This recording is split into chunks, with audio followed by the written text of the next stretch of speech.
Good morning student. आज हम BA प्रथम वर्ष का प्रथम पेपर भारत का इतिहास पर चर्चा करेंगे। आज का हमारा टॉपिक है राजपूत कालीन साहित्य और कला। इसके पहले के जो हमने टॉपिक पढ़े थे उसमें हमने राजपूत कालीन सामाजिक आर्थिक धार्मिक दशा के ऊपर चर्चा की थी। अब आज के हमारे व्याख्यान में हम राजपूत कालीन साहित्य के बारे में चर्चा करेंगे, कला और साहित्य के ऊपर चर्चा करेंगे।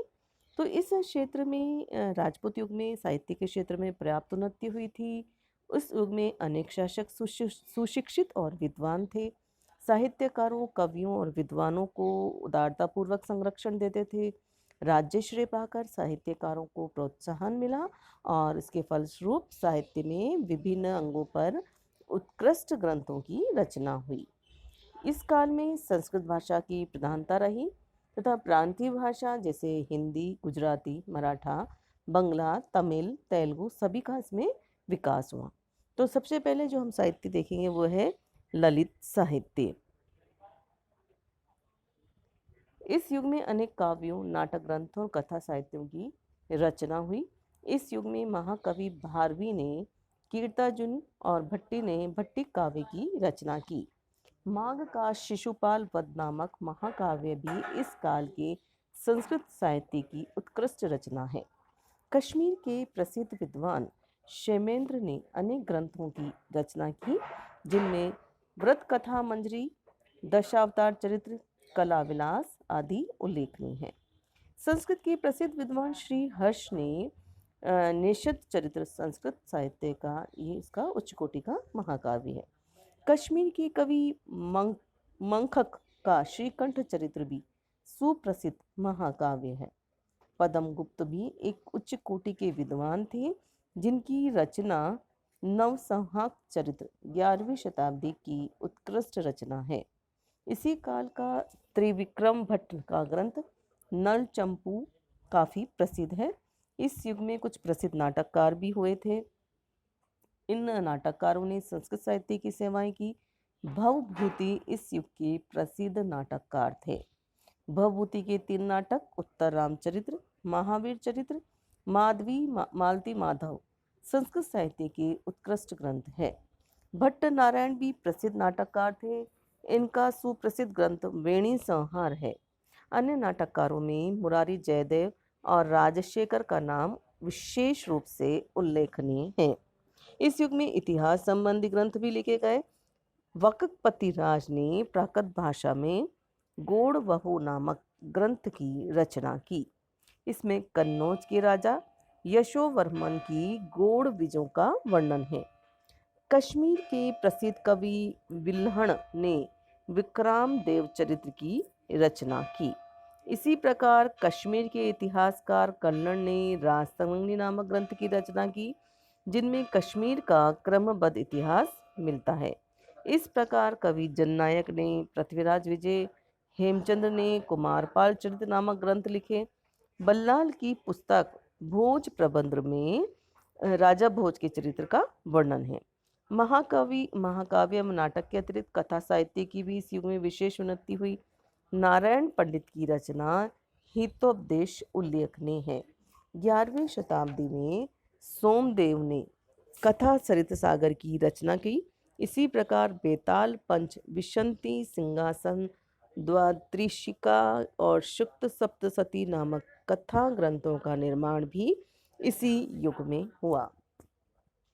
इस युग में अलंकार शास्त्र विषयक अनेक ग्रंथ लिखे गए, जिनमें काव्यों के विभिन्न रसों का विशद विवेचन है।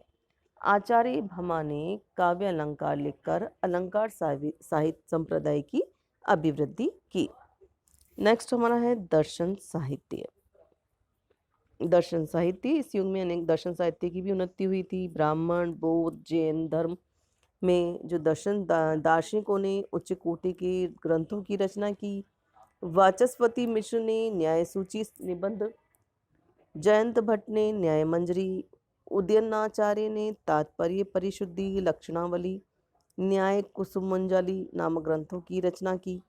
व्योम शिवाचार्य ने व्योमवती श्रीधराचार्य ने न्याय कंदली, वल्लभाचार्य ने न्याय लीलावती नामक वैशेषिक सिद्धांत संबंधी ग्रंथ लिखे। कुमारिल भट्ट ने मीमांसा दर्शन संबंधी अनेक ग्रंथों की रचना की, जिनमें श्लोक वार्तिका और तंत्र वार्तिका विशेष उल्लेखनीय है। मंडन मिश्र ने विधि विवेक, भावना विवेक आदि की रचना की। शंकराचार्य ने शंकर भाष्य, भास्कर ने भास्कर भाष्य, रामानुज ने श्री भाष्य, आनंद तीर्थ ने पूर्ण प्रज्ञ भाष्य की रचना की। अब हम धर्म साहित्य के बारे में बात करेंगे। इस युग में धर्म साहित्य भी प्रचुर मात्रा में निर्मित हुआ। अधिकांश उप पुराण इसी समय रचे गए।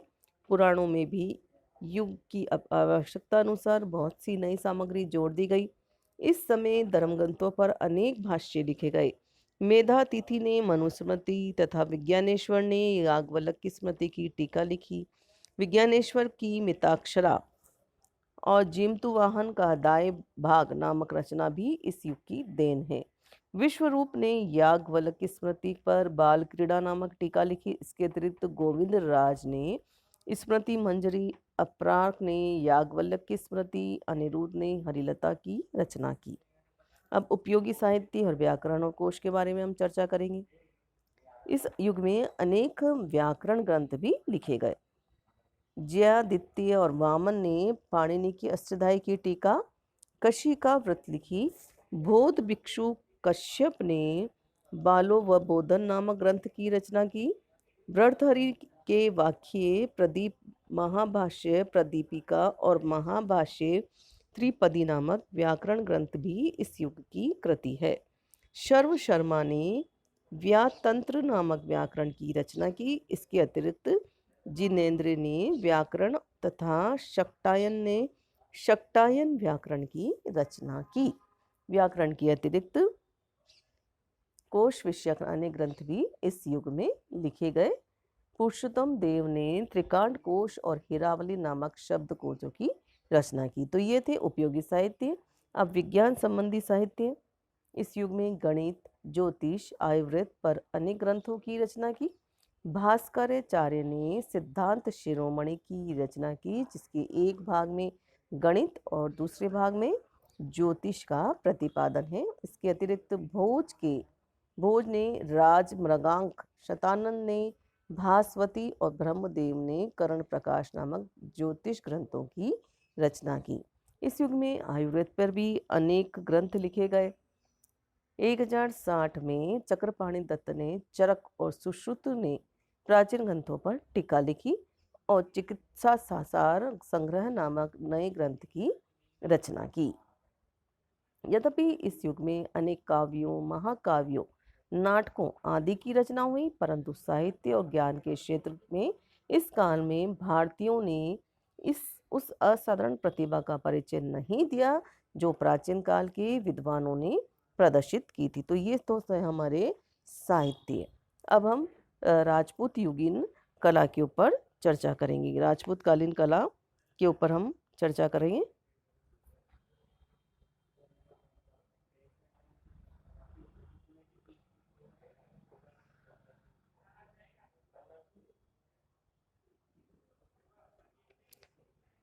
राजपूत युग में वास्तुकला, मूर्तिकला, चित्रकला, संगीत कला की भी पर्याप्त उन्नति हुई। और सबसे पहले हम वास्तुकला के ऊपर चर्चा करेंगे। वास्तुकला इस युग में जो राजपूत युग थे, इसके शासकों को भवन निर्माण का शौक था।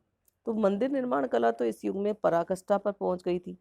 मंदिरों के निर्माण में भी 3 शैलियों का जो है उपयोग किया गया था।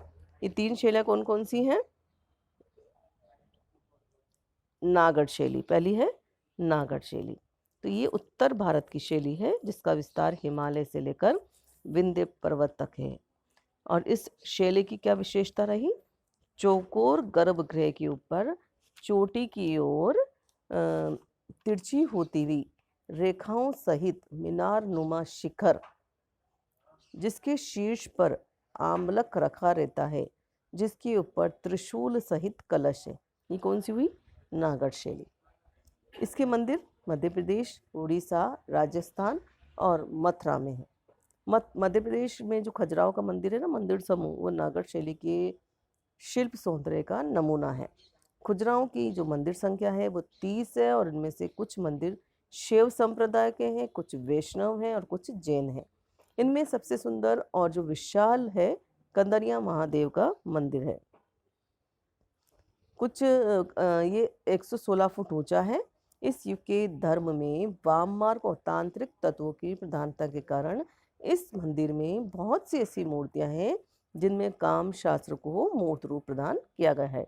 उड़ीसा के मंदिर नागर शैली के होते होते थे और कुछ विशेष विशेषताएं रखते थे। जैसे भुवनेश्वर का लिंगराज मंदिर, कोणार्क का सूर्य मंदिर और पुरी का जगन्नाथ मंदिर, मतलब ये एक अलग कलिंग शैली बन गई थी। इनमें भी कोणार्क का जो सब मंदिर है सबसे प्रसिद्ध है। उसे रथ के आकार का बनाया गया है जिसे शक्तिशाली घोड़े खींच रहे हैं। भुवनेश्वर के सभी मंदिर वास्तुकला की दृष्टि से अनुपम है। उनके मंडप, शिखर, गोपुर आदि सभी विशेषताएं रखते हैं। इनमें लिंगराज का मंदिर सबसे अधिक प्रसिद्ध है। इसका शिखर 160 फीट ऊंचा है। उड़ीसा के ये मंदिर अलंकरणों और मूर्तियों की बहुलता के कारण अपना आकर्षण रखते हैं। राजपूत युग में राजस्थान में भी राजपूत युग के अनेक मंदिर सुरक्षित दशा में विद्यमान हैं, जिनमें सर्वश्रेष्ठ आबू पर्वत के देलवाड़ा में स्थित जैन मंदिर है। इसका निर्माण विमल शाह और तेजपाल द्वारा कराया गया था। ये दोनों मंदिर संगमरमर के हैं। उनमें अलंकरणों का बाहुबल्य है। संगमरमर की बनी जालियां, प्रतिमाएं, बेलबूटे, नक्काशी दर्शकों को आश्चर्य में डाल देते हैं। झालावाड़ का शिव मंदिर भी सुंदर और कलात्मक है। कोटा नगर के उत्तर की ओर 30 किलोमीटर दूर चंबल नदी के तट पर भी इस युग के अनेक मंदिर मिले हैं। ग्वालियर के 3 भव्य मंदिर हैं जिनका निर्माण 11वीं शताब्दी में माना जाता है, जिसमें 2 सास बहू के मंदिर कहलाते हैं। एक तेली का मंदिर, जबलपुर के समीप भेटागाड़ में 64 योगिनियों का विशाल मंदिर है। रीवा के समीप वेजनाथ नामक गांव में वेदनाथ मंदिर है जो वास्तुकला की दृष्टि से भुवनेश्वर के मंदिरों से मिलता है। कश्मीर के मंदिर उत्तरी भारत के अन्य मंदिरों से भिन्न है। इनमें ना तो शिखरों की सत्ता है ना गोपुरों की। इनमें गर्भगृह के ऊपर एक चपटी सा छत होती है और इनके स्तंभों को भी मूर्तियों आदि द्वारा अलंकृत नहीं किया गया है। कश्मीर नरेश ललितादित्य द्वारा निर्मित मंदिरों में मार्तंड का मंदिर प्रसिद्ध है। अब हम द्रविड़, ये तो थी हमारी नागर शैली की बात। अब हम द्रविड़ शैली के ऊपर चर्चा करेंगे। दक्षिण भारत के जो मंदिर होते थे प्राय द्रविड़ शैली के होते थे। द्रविड़ शैली के मंदिरों में गर्भगृह का ऊपरी भाग चौकोर और अनेक मंजिलों वाला होता था। ऊपरी मंजिलें अपने से नीचे की मंजिल की तुलना में छोटी होती जाती थी। ठीक है, इनमें इन मंदिरों की छत की आकृति पिरामिड के समान लगती थी हमको। तो इन मंदिरों में गर्भगृह के सम्मुख अनेक स्तंभों वाला मंडप भी बनाया जाता था और मंदिरों के प्रांगण में प्रवेश के लिए विशाल द्वारों की रचना की जाती थी, जिनके ऊपर विविध देवी देवताओं की मूर्तियों से अलंकृत ऊंचे गोपुरम होते थे। कौन कौन से मंदिर हैं? महाबलीपुरम और कांची के मंदिर। पल्लव नरेशों ने कांची नगरी के सामने समुद्र तट पर विशाल चट्टानों को तराश कर जो मंदिर बनाए थे वे रथ कहलाते थे। तो इस प्रकार के रथ मंदिरों में सप्त रथ समूह सप्त पेगोड़ा के नाम से विख्यात है। रथ मंदिर के समान मूर्तियां भी अत्यंत आश्चर्यजनक है। एलोरा का कैलाश मंदिर वास्तुकला का अत्यंत उत्कृष्ट नमूना है जिसे राजपूत नरेश कृष्ण ने बनवाया था। ये मंदिर ऊंचाई में 190 फीट है और एक ही चट्टान को काटकर बनाया गया है। इसी तरह से राजसिंह पल्लव ने कांची में कैलाशनाथ और बैकुंठ पेरुमल के सुंदर कलात्मक मंदिरों का निर्माण कराया। चोल नरेश राजराज द्वारा बनाया गया तंजौर का शिव मंदिर भी द्राविड़ वास्तुकला का श्रेष्ठ नमूना है। ठीक है, तो और तंजौर के एरातेश्वर और त्रिभुवनेश्वर के मंदिर भी उल्लेखनीय है। तो ये थे द्रविड़ शैली के मंदिर, जिसमें एलोरा का कैलाश मंदिर आ गया, तंजौर का शिव मंदिर आ गया, राजसिंह पल्लव ने कांची कैलाशनाथ मंदिर बनवाया था। ये सब द्रविड़ शैली के नमूने हैं। इसके पश्चात बेसर शैली, ये नागर और द्रविड़ शैलियों का मिश्रण से है। इस शैली के प्रारंभिक उदाहरण चालुक्य नरेशों द्वारा बनाए गए बादामी और पटकल के मंदिर हैं। ऐहोल और पटकल में कुल मिलाकर 70 मंदिर हैं, जिनमें अनेक पर्याप्त सुरक्षित दशा में हैं। इसके अतिरिक्त होयसल नरेश भौटिक का बनाया गया बेलूर का विष्णु मंदिर, नुग्गे हल्ली का विष्णु मंदिर, हल्लेवित के होयसलेश्वर और केदारेश्वर का मंदिर बेसर शैली के उत्कर्ष नमूने हैं। तो ये थे सारे जो हमने पढ़े सारी शैलियाँ। ये आपने पढ़ी वास्तुकला। इसके बाद हम मूर्तिकला के ऊपर चर्चा करेंगे। इस काल में मूर्तिकला में भी पर्याप्त प्रगति हुई थी। इस युग में सूर्य, विष्णु, शिव, उमा, महेश्वर, बुद्ध आदि ऐसी मूर्तियाँ बनाए जाने लगी, जिनमें देवताओं का सामर्थ्य प्रकट करने के लिए उनमें बहुत से हाथ बनवाए गए थे। इस युग में विष्णु के 24 अवतारों की असंख्यक मूर्ति बनाई गई, जो खड़ी और कमलासन बैठी दोनों अवस्थाओं में है। नटराज शिव की बहुत सी धातु प्रतिमाएं दक्षिण भारत में उपलब्ध हुई है, जो कला की दृष्टि से अत्यंत उत्कृष्ट और सजीव है। तांडव करते हुए शिव का जैसे सजीव अंकन इन मूर्तियों में किया गया है। श्रवण बेलगोला की पहाड़ी पर गोमतेश्वर की विशाल मूर्ति मूर्तिकला का श्रेष्ठ उदाहरण है। इसके पश्चात हम चित्रकला के ऊपर चर्चा करेंगे कि इस युग में चित्रकला की भी काफ़ी उन्नति हुई। गुप्तकालीन अजंता की चित्रकारी इस युग में चलती रही। इसके अनुसार मंदिरों की दीवारों को चित्रों से सजाया जाता था। एलोरा के कैलाश मंदिर व अन्य मंदिरों की दीवारों पर जो चित्र हैं वह चित्ताकर्षक है। इस युग में अनेक चित्र शैलियों का विकास हुआ, जैसे गुजरात शैली, राजपूताना शैली, दक्षिण शैली आदि। राजपूत शैली में रासलीला, राग रागिनी, नायक नायिका भेद संबंधी चित्र मिलते हैं। इसके अतिरिक्त पत्र पुष्पलता और पशुओं के चित्र और बहुत कुछ भाव प्रधान चित्र भी मिलते हैं। तो इस प्रकार इस आज के हमने जो व्याख्यान है इसमें हमने राजपूत कालीन साहित्य और चित्रकला के ऊपर चर्चा की। धन्यवाद।